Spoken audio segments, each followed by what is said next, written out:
Nice ink, sweetheart. Did you get that done in a strip mall basement, or was it a dare from your sorority sisters? The voice cut through the heavy, humid air of the motor pool, thick with the scent of diesel fumes, hydraulic fluid, and baking asphalt. Chloe Barker did not flinch. She didn't turn around.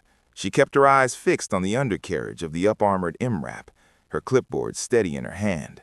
A bead of sweat traced the line down her neck, vanishing into the collar of her royal blue short-sleeved top, but her posture remained relaxed, almost statuesque. She was used to the noise, not just the grinding of impact wrenches and the roar of engines testing their limits, but the other noise, the skepticism, the side-eye glances, the assumptions that a woman standing in a motor pool with long blonde hair tied back in a ponytail must be lost, a spouse or a distraction. "Hey, I'm talking to you." The voice was closer now, dropping an octave into a range that demanded attention. Chloe finally turned, her movements slow and deliberate. She kept her pen with a soft click. Standing just 3 feet away was a man who looked like he had been carved out of granite and bad attitude. He was tall, wearing the distinct operational camouflage of the higher-tier units, his sleeves rolled up to reveal forearms that looked like braided steel cable. He had the requisite operator beard, groomed but full, and a pair of ballistic sunglasses resting on top of his head. He was flanked by 2 others, younger, leaner, both wearing the smug expressions of men who had just passed selection and thought they owned the ground they walked on. "I heard you the first time," Chloe said. Her voice was level, lacking any tremor of intimidation. It was a voice that had given coordinates over the roar of a firefight, though these men didn't know that. "I'm busy. If you need a vehicle, dispatch. The office is inside the hangar." The lead operator, whose name tape read Miller, stepped into her personal space. He didn't look at the clipboard. He didn't look at the contractor badge clipped to her belt. His eyes were fixed on her right arm, exposed by the short sleeves of her blue shirt. There on the bicep was a tattoo. It was faded, the black ink turning a dusty gray-green with age and sun exposure. The lines were slightly blown out, the details obscured by time, and perhaps the rough conditions under which it had been applied. It looked like a winged dagger wrapped in thorny vines, but to the untrained eye, it was a smudge, a mess. "I don't need a dispatch," Miller said, crossing his arms. "I need to know why a civilian is wandering around a restricted Tier 1 motor pool, and I'm curious about the ink." "It's personal," Chloe said, turning back to the MRAP. Miller laughed, a harsh barking sound. "Personal? It looks like prison scratch, or maybe something you got on spring break in Cancun." He looked at his buddies. "Look at this. We got civilians walking around with trashy ink thinking they look tough. It's disrespectful to the uniform." Chloe took a breath. She counted to 3. 1, 2, 3. She turned back. "Sergeant," she said, reading his rank, though his attitude screamed entitlement rather than leadership. "I am here to inspect the retrofitting on the suspension of these vehicles before the deployment cycle. I'm the lead logistics consultant for the manufacturer. Now, if you'll excuse me, I have a job to do." Miller didn't move. He leaned against the fender of the vehicle she was inspecting, effectively blocking her access. "Manufacturer consultant, huh? So you're a sales rep. Great. That doesn't explain why you're sporting a jagged-looking piece of ink that looks like you did it yourself with a rusty needle. You know, in this unit, tattoos mean something. We earn our ink." One of the younger soldiers, a corporal with a high and tight haircut, chimed in. "Yeah, looks like she tried to copy the unit crest but gave up halfway through. Stolen valor is a thing, ma'am, even if it's just a bad drawing." Chloe felt a heat rise in her chest that had nothing to do with the midday sun. It was a familiar burn, an old anger she usually kept locked away in a box deep in her mind. Her hand involuntarily twitched toward her right arm, her fingers grazing the faded skin of the tattoo. The texture of the skin there was slightly raised, scar tissue mixed with ink. Suddenly, the motor pool dissolved. The smell of diesel was replaced by the acrid stench of burning rubber and cordite. The bright sun was... Chief Warrant Officer for Elias Thorne was an old man by Special Operations standards. He was gay-haired, leathery, and moved with the silent grace of a predator. He was wiping grease from his hands with a red rag when he heard the raised voices. He squinted against the glare. He saw Miller, loud, brash, talented but arrogant Miller, harassing a woman in a blue top. Thorne didn't recognize her immediately. He saw the blonde hair, the civilian clothes. He sighed, preparing to walk over and tell Miller to stow the ego. Then the woman turned slightly to shield her eyes from the sun, and Thorne saw her profile. He froze. The rag dropped from his hand. He didn't step forward. He didn't yell at Miller. Instead, he reached into his pocket and pulled out his phone. His fingers, usually steady enough to defuse an IED with seconds on the clock, trembled slightly as he dialed a number that very few people possessed. It rang twice. "This is Ironside," a gruff voice answered. "Sir, it's Thorne. I'm at the Bravo Motor Pool. Make it quick, Chief. I'm in a briefing with the Joint Chiefs. Sir, she's here." "Who?" "Barker." Chloe Barker. There was a silence on the line so profound it felt like the signal had dropped. Then the general's voice came back, tight and urgent. "You sure?" "She's wearing a blue shirt, standing by the MRAPs. Miller and his boys are giving her a hard time. They're mocking the ink." "Sir." The line went dead. Thorne put the phone back in his pocket. He picked up his rag, wiped his hands again, and leaned back against the hangar door. He wasn't going to intervene. Not yet. Justice was coming, and it was going to be biblical. Back at the MRAP, the situation was deteriorating. Miller had moved from mockery to active obstruction. "I'm going to need to see your ID again," Miller said, holding out his hand. "The visitor pass." "I already showed it to the gate guard in the hangar, NCO," Chloe said, her patience fraying.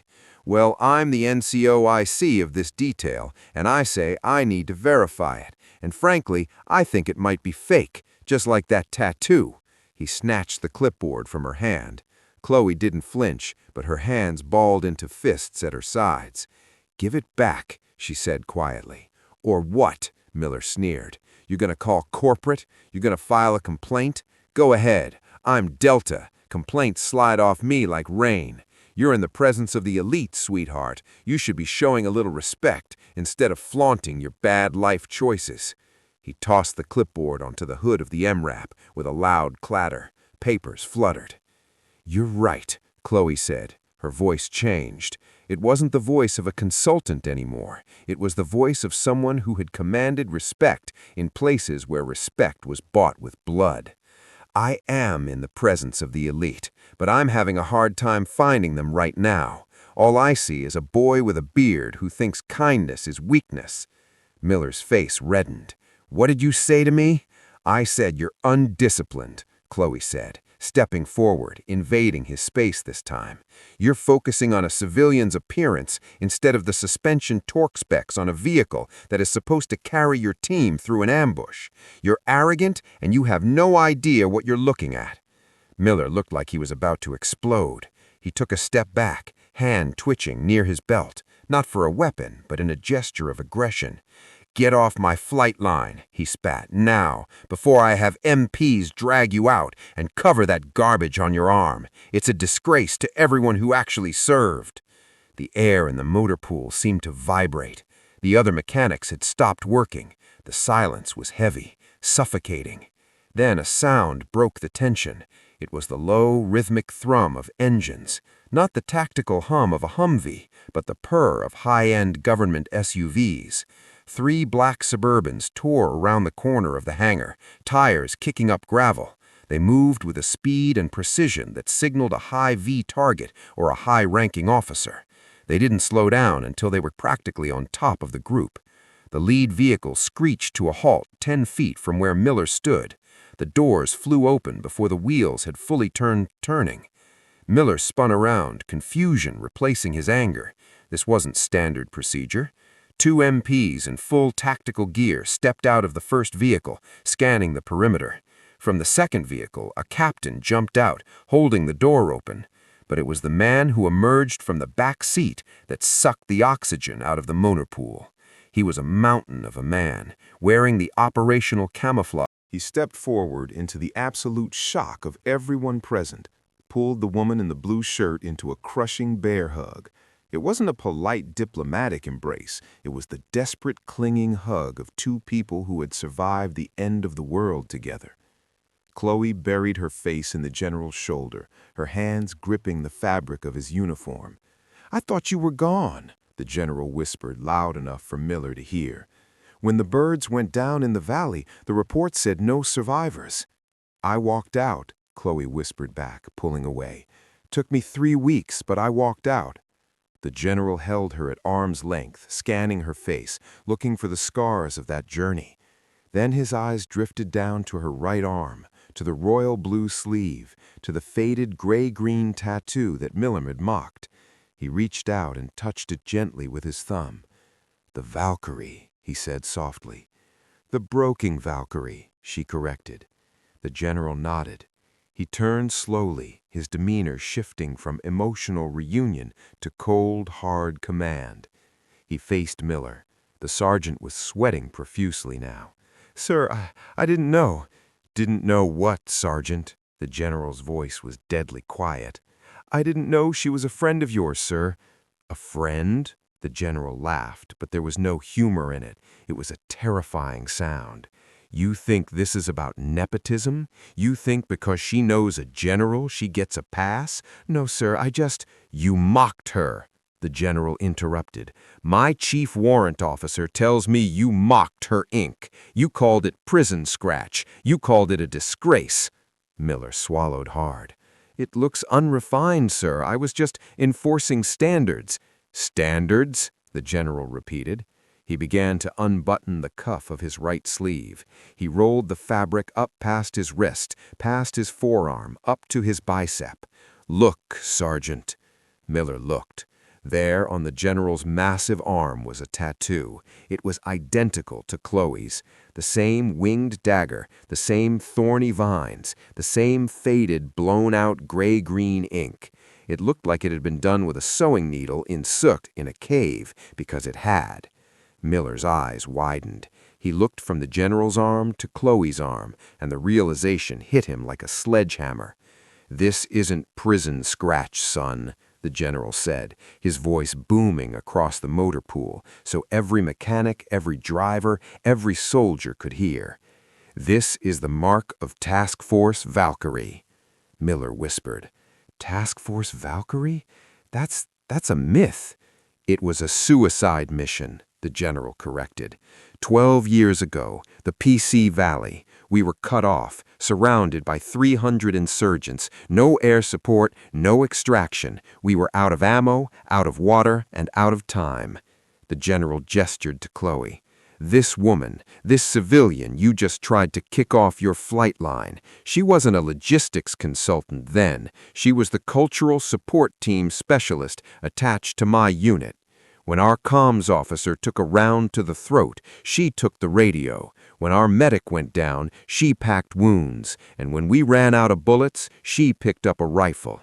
The general stepped closer to Miller until he was nose to nose with the sergeant.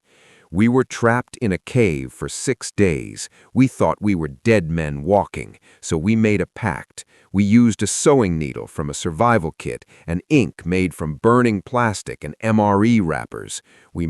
The door closed with a solid thud. The convoy peeled away, leaving a cloud of dust hanging in the air.